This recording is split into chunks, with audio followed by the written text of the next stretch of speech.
మీ మామ ఎందుకమ్మా నీకు? దీంట్లో సెలవులు ఉన్నాయనా? మీ మామ ఏం చేస్తాడు దానికి మళ్ళా?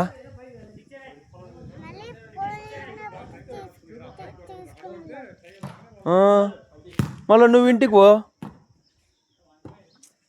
పోవా? పో ఇంటికాడ పోయి ఆడుకోపో. మళ్ళీ పోతావా? కాదు కరా ఇట్రా.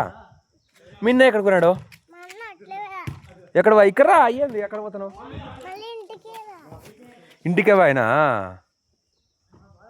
మిన్నయ్యని కొడతావా నువ్వు? అబ్బా కొడతావులే అబ్బా, నువ్వు యాక్షన్ చేస్తున్నావు అబ్బాయి. కొట్టవా? ఎందుకు కొట్టవు? ఏడు కురుక్కుంటూ పోతాలే అబ్బా. మీ మామనైతే కొడతావా నువ్వు? కొడతావా? ఏం కొట్టు. ఏమి తలకాయ మీద రాయికొని వెళ్ళా? బుర్ర పగులుతుందా?